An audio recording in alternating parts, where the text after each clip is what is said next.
Yo, what's going on, everybody? Stockopolis Jack here, bringing you a brand new video. And today, we are going to be discussing ILUS once again in an update video from last week's upload. And as you can see, guys, the past 5 days, it rose 55.5%. Of course, Monday to Tuesday being the biggest riser. A little bit of a dip there Tuesday, but again, consolidating quite nicely at that 12-cent mark as people are holding their positions. As you can see, on the 15th September, they tweeted out successful outcome from the court today regarding the 40 million share cancellation. And of course, this is great news. 40 million shares, no, it's not a load, but I mean, it certainly helps. And of course, the outcome they wanted. So as you can see, this was as of Friday. I was getting this information together. The market cap was 155 million. And as you can see where my mouse is, the restricted was 99.4 million. But as of the updated info after Friday's close, you can see how it declined 2.5 million shares to 96.9 million, which again is great to see as a start. And those 40 million share cancellation is going to be nice to see as well eventually. Now, as you can see, Igal once again with a nice post, and go give him a follow, as I said last video. But Jeetman7, go give him a follow as well. This is some massive information he found on the possible IPO for ERT, as we discussed in our last video, ERT with QIND. And as you can see, EF Hutton, John Paul Blackwell, who is managing director, liked this post. As you can see, that is exactly what they are. Their investment professionals have completed over 500 lead managed transactions and have collectively financed over 250 billion in public and private capital markets. And as you can see, initial public offerings is one of their main things. Uplistings, acquisition financing, and mergers and acquisitions. There's more there as well. But again, July of 2022, just wanted to point this out. They announced the Graphic Jettech's merger with Energym, and that was almost a $1.5 billion deal. And they acted as the SPAC IPO underwriter. And as you can see, another one there in August, 400 million. So guys, this is a great look. EF Hutton, if this is the case, I mean, John Paul Blackwell is liking it, so it's great look for the IPO and a great investment group. So as you can see, as the 15th of September, ILUS signed a letter of intent to acquire 2 wildlife equipment manufacturers, and in line with the upcoming subsidiary uplist plans, the company is gearing up extensive manufacturing facilities for wildlife firefighting equipment and specialty vehicles in Serbia.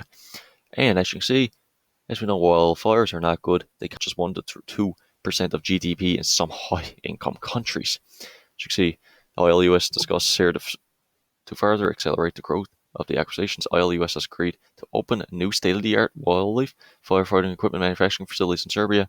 The Serbian facility will primarily manufacture wildlife firefighting tools, pumps, and specialty vehicles. As the managing director, John Paul Blackwell, has said, it's absolutely imperative that we accelerate our expansion into wildlife area. With the government spending billions every year to combat wildfires, it's certainly time for us to ramp up our dedicated wildlife equipment manufacturing capability to adequately supply what will soon be the world's largest wildfire equipment distribution network. Given the plans we are rolling out, I'm confident that ILUS will be in the industry and wildlife firefighting by the end of 2023. I'm looking forward to signing off on the plans for the divisions in Serbia next week. Huge news, guys. And again, another point to look at from the Q&A here a few weeks ago, we went over one point in the Q&A, one question asked about the shares. Here's another interesting one. So as you can see, it discusses the SS and AS shares, of course, that's our shares in that.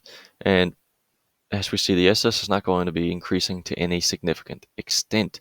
Any increase would be for capital raising largely linked to acquisitions, and any shares issued for these are usually convertible preference shares for long-term value. Note that the 40 million share cancellation is yet to reflect, and as we discussed earlier in the video, that should be reflected fairly soon, within a week or two. And as we see, to confirm again, they have no intention of increasing the SS to anywhere near the AS of 2 billion. The offer shares 2 billion. In fact, any speculation in this regard is absolute rubbish, he goes on to say. Of course, an issue is dilution here. Some people are discussing it, and some people are saying, where's the money coming from? With all the current supply chain issues, How long will it take for them to turn a profit? These are all questions, that we'll soon find out. But he has again and again posted and said this: he do not want to raise these shares. I mean, by looks of it, it's possibly going to happen. As he discusses, it would only go up with links to acquisitions, and again, they're only now starting and continuing to do this. And more cash will become available once and if the IPO to ERT is successful, which I believe will be tremendous. Of course, none of these videos are financial advice. You have to do your own due diligence. And another interesting point here is about the share lockup. And if so, what type of incentives will ILUS offer to lock up the shares? And as you can see, it's very much on the table and still being worked on. They believe share lockup should take place at a time where it will create optimal value for shareholders. They said this time and time again. Last year when it rose to 40 and 50 cents, they discussed to shareholders how much they meant, and they continue to. Whilst reducing the OS in a highly priority and always on our mind, rushing share lockup is a result of shareholder pressure, even though it is not in the best interest of shareholders at this time. It's not the way to do business. So again, with the pressure of shareholders to do the lockup, and they realize the lockup isn't always the way to do things. As you can see, as they achieving critical milestones, it's just as the of completion, the Form 10 submission, the name change, ticker change, first potential spin out. They believe that these milestones will add exponentially more shareholder value and make a share lockup more attractive to current and new shareholders. And this is absolutely true, guys. You don't want to do it when the market is, red and, is horrific. And, when this stuff gets announced, as we saw with the hype and the volume in ILUS on Monday, up 50%, that's only going to add value.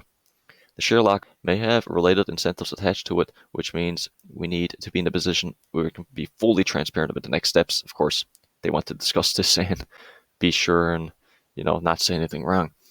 These are also related factors such as share price and the stability of the market, which influence their timing, as we just discussed. Optimal time to deliver utmost shareholder value and simultaneously benefit to the company is all important. So guys, I want to go over these two questions here. ERT is coming. We discussed EF Hutton, big investment bank, which could help, and they have the billion-dollar companies, guys. And again, an IPO for ERT is going to be huge. Share cancellation, the 2.5 million shares in the restricted are already being cancelled and gone is big. 40 million share cancellation is going to be big, guys. It's a start. And if dilution do happen, he's saying it's going to be used only in acquisitions and to acquire companies. But again, guys, leave your thoughts below. What do you think of this company? Do you think they have room to run up to that 40, 50 cent mark in the next few months? Leave your thoughts below. And please leave a like, subscribe for more content if you enjoyed this video, guys. Have a great day.